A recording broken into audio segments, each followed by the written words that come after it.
सोचिए एक सुनसान द्वीप, चारों तरफ अनंत और खौफनाक नीला समंदर और दुनिया से कटे हुए सिर्फ 3 इंसान। शुरुआत में उन तीनों को लगता है कि वे बस कुछ दिन यहाँ फंसे हैं, लेकिन दिन महीने बन जाते हैं और महीने 6 लंबे सालों में बदल जाते हैं। इन्हीं 6 सालों के असीम अकेलेपन के बाद एक दिन ऐसा आता है जब उस द्वीप पर मौजूद वे तीनों इंसान सन्न रह जाते हैं, क्योंकि उस अकेले लड़के को और उन दोनों लड़कियों को ये एहसास होता है कि वे दोनों महिलाएं एक नए जीवन को अपने अंदर संजो रही हैं। ना कोई अस्पताल, ना कोई डॉक्टर, ना कोई दवा और ना ही कोई मदद। अब सवाल सिर्फ खुद के जिंदा रहने का नहीं था, बल्कि अपनी ही आंखों के सामने पल रही 2 नई जिंदगियों को बचाने का बन चुका था। ये कहानी है जहां हालात ने इंसानों से उनकी सबसे क्रूर परीक्षा ली। अंत तक जरूर सुनिए, क्योंकि ये कहानी सिर्फ चौंकाती नहीं बल्कि आपको अंदर तक हिला देती है। नीले समंदर के ऊपर बादल अचानक स्याह काले पड़ चुके थे। एक प्राइवेट हेलीकॉप्टर तेज तूफान में बुरी तरह फंस गया। हेलीकॉप्टर में मौजूद लोग कुछ समझ पाते उससे पहले ही मौत बनकर आई ऊंची ऊंची लहरें और तेज हवाएं उसे अपनी गिरफ्त में ले चुकी थी। चीख पुकार, टूटते मेटल की डरावनी आवाजें और अंधेरे में चमकती बिजली, सब कुछ रोंगटे खड़े कर देने वाला था। उसी हेलीकॉप्टर में कबीर एक शांत लेकिन बेहद साहसी युवक था और उसके साथ सिया और रिधिमा नाम की 2 पढ़ी लिखी वयस्क महिलाएं भी थीं। जब हेलीकॉप्टर पूरी तरह नियंत्रण खो बैठा तो वह समंदर में गिरकर टुकड़ों में बिखर गया। बाकी सभी लोग गहराई में समा गए, लेकिन किस्मत से कबीर, सिया और रिधिमा किसी तरह टूटे हुए हिस्सों के सहारे तैरते तैरते अंडमान के पास एक अनजान सुनसान द्वीप तक पहुंच गए। होश में आने पर चारों तरफ सिर्फ घना जंगल, रेत और एक ऐसा अनजान सन्नाटा था जो जैसे चीख रहा हो। तब उन्हें एहसास हुआ कि ये सिर्फ एक हादसा नहीं बल्कि उनकी जिंदगी की सबसे खौफनाक परीक्षा की शुरुआत है। सुबह की हल्की रोशनी जब उनकी आंखों पर पड़ी तो सबसे पहले तीनों की नजर समुद्र की ओर गई। उम्मीद थी कि कहीं कोई जहाज दिख जाए, कोई आवाज सुनाई दे, लेकिन दूर दूर तक सिर्फ खौफनाक पानी और मौत जैसी खामोशी थी। रात के तूफान के बाद शरीर टूट चुका था और मन खौफ से भरा था। भीगे कपड़े, जख्मी हाथ और टूटती उम्मीदें सब एक साथ उनके सामने थीं। उनके मोबाइल फोन पूरी तरह पानी में खराब हो चुके थे और कोई भी साधन काम नहीं कर रहा था। द्वीप के चारों घूम कर देखने पर यह साफ हो गया कि यहाँ न कोई इंसानी बसावट है और न कोई पगडंडी। जंगल घना था और समुद्र हर तरफ से बाहर जाने का रास्ता बंद करता दिख रहा था। सिया और रिधिमा की आंखों से आंसुओं का सैलाब बहने लगा। दोनों चुपचाप रेत पर गिरकर रोने लगी। उस पल पहली बार तीनों को एहसास हुआ कि ये जगह अब कुछ घंटों या दिनों की नहीं बल्कि एक बहुत लंबे समय की कैद हो सकती है। कबीर ने उन दोनों के कांपते हाथों को पकड़ा और शांत लेकिन भारी स्वर में कहा कि डरना स्वाभाविक है, लेकिन अगर वे तीनों एक दूसरे का साथ देंगे तो हालात से लड़ सकते हैं। उसी दिन उस सन्नाटे ने उन्हें एक कड़वी सच्चाई सिखा दी कि मदद शायद देर से आए, लेकिन हिम्मत अभी जिंदा रखनी होगी। कुछ दिन बीतने के बाद तीनों को यह साफ समझ आ गया कि अगर वे यूं ही डर और इंतजार में बैठे रहे तो हालात और बिगड़ते चले जाएंगे। उसी दिन कबीर ने सिया और रिधिमा को एक जगह इकट्ठा किया और पहली बार खुलकर बात की। तीनों के चेहरों पर थकान और मौत की चिंता साफ दिख रही थी, लेकिन जिंदा रहने की इच्छा अभी बाकी थी। आपसी सहमति से तय हुआ कि हर किसी को अपनी अपनी ताकत के हिसाब से जिम्मेदारी उठानी होगी। सिया और रिधिमा में जंगल से पानी के स्रोत तलाशने और फल इकट्ठा करने का काम संभाला, तो कबीर ने समुद्र किनारे सुरक्षित जगह तलाशने और लकड़ियां काटने का काम अपने कंधों पर लिया। कबीर ने आग जलाने और पत्तों से एक अस्थायी शरण बनाने की कोशिश शुरू की। शुरुआत में हाथ छिले, खून निकला, कई गलतियां हुई और कई बार निराशा भी हाथ लगी, लेकिन किसी ने हार नहीं मानी। शाम तक पत्तों और लकड़ियों से एक साधारण सा ठिकाना तैयार हो गया। वो जगह भले ही कमजोर थी, लेकिन उस रात उन तीनों के लिए उसमें एक नई उम्मीद बस चुकी थी। उस दिन उन्हें पहली बार एहसास हुआ कि अगर वे एक दूसरे का हाथ नहीं छोड़ेंगे तो शायद इस खौफनाक द्वीप पर जिंदगी संभव हो सकती है। यहीं से उनका संघर्ष एक दिशा में बढ़ने लगा। पहला साल उनके जीवन का सबसे कठिन, रुला देने वाला और यादगार समय बन गया। शुरुआत में हर दिन एक नई परेशानी और मौत का डर लेकर आता था। कभी तेज बारिश उनकी छोटी सी झोपड़ी को गिरा देती तो कभी चिलचिलाती धूप शरीर को निचोड़ देती।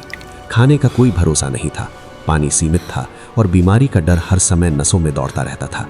कई बार सिया या रिधिमा की तबीयत बिगड़ जाती तो कबीर घबरा जाता कि अगर हालत और बिगड़ी तो वो उन्हें कैसे बचाएगा। रातें सबसे ज्यादा डरावनी होती थीं। जंगल से आती अजीब आवाजें, तेज हवाएं और समुद्र की गर्जना उनकी नींद उड़ा देती। कई बार सिया और रिधिमा टूट जाती, फूट फूट कर हो पड़ती और अपने पुराने घर, अपने माता पिता को याद करती। लेकिन हर बार कबीर उनके आंसू पोंछता और हिम्मत बंधाता। वो उन्हें समझाता कि डरना स्वाभाविक है, लेकिन हार मान लेना सही नहीं। धीरे धीरे वे सीखने लगे कि हालात कितने भी मुश्किल क्यों ना हो, अगर इंसान एक दूसरे की ढाल बन जाए तो रास्ता निकल ही आता है। पहला साल उनके धैर्य, साहस और एकजुटता की असली परीक्षा था। दूसरे साल की शुरुआत तक उनका डर कुछ हद तक काबू में आ चुका था। अब वो द्वीप उन्हें उतना अनजान और खौफनाक नहीं लगता था जितना पहले लगता था। उन्होंने सीखा कि मौसम कब बदलता है, समुद्र कब शांत रहता है और जंगल किन चीजों से भरा है। उनकी झोपड़ी अब पहले से मजबूत थी, जिसमें बारिश और हवा से बचाव हो सकता था। खाने की व्यवस्था भी थोड़ी बेहतर हो गई थी। कबीर के मछली पकड़ने के तरीके सुधर चुके थे और सिया और रिधिमा ने जंगल के कुछ हिस्सों में सुरक्षित फल खोज लिए थे। शाम के समय वे तीनों एक साथ बैठते, आग जलाते और दिन भर की थकान भूलने की कोशिश करते। पुराने जीवन की बातें करते हुए कभी उनके चेहरों पर हंसी आती तो कभी आंखें आंसुओं से भर जाती। धीरे धीरे ये एहसास उनके दिलों में गहरा होने लगा कि ये जगह अब केवल फंस जाने की जगह नहीं रही, बल्कि एक ऐसा ठिकाना बन गई है जहां उन्हें एक दूसरे के सहारे जीना और एक दूसरे के लिए धड़कना सीखना पड़ा है। दूसरा साल उनके लिए खौफ से समझदारी और गहरे अपनेपन की ओर बढ़ने का साल था।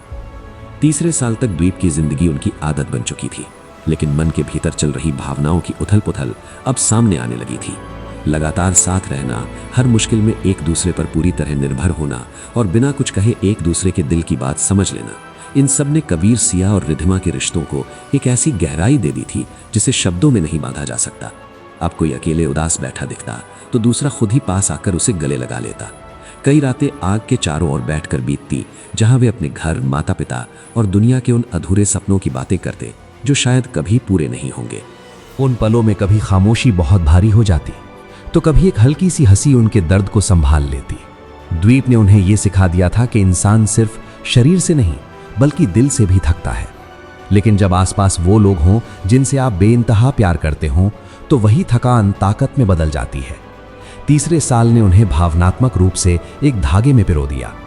चौथे साल की शुरुआत में उनके जीवन में एक नई सोच पैदा हुई। अब वे सिर्फ आज के लिए नहीं बल्कि आने वाले कल के लिए भी जीने लगे थे। द्वीप के मौसम और जमीन को समझते हुए उन्होंने छोटे छोटे बदलाव किए।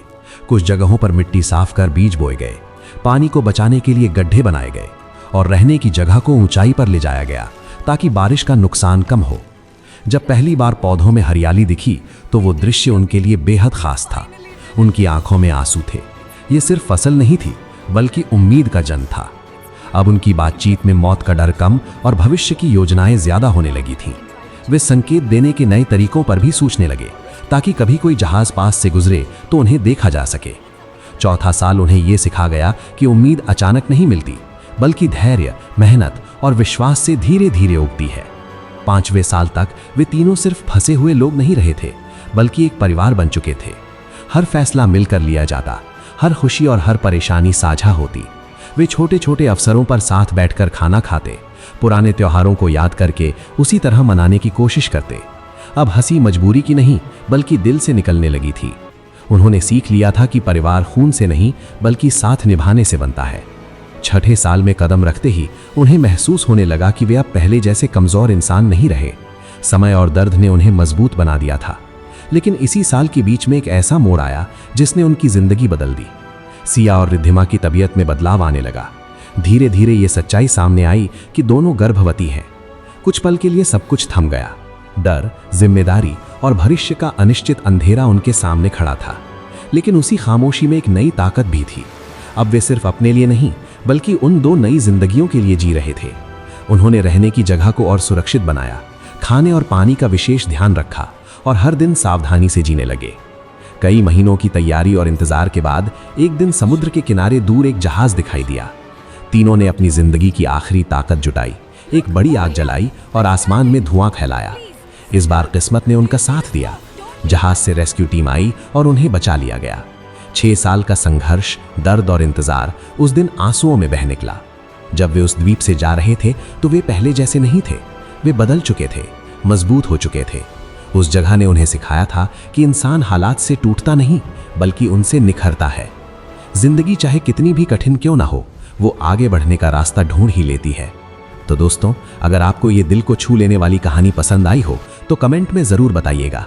इंसान की हिम्मत और जज्बे की ऐसी ही सच्चाई से भरी कहानियों को देखने के लिए हमारे channel Amit after dark story को अभी फॉलो कर लें, ताकि हमें भी आपका सपोर्ट मिल सके। धन्यवाद।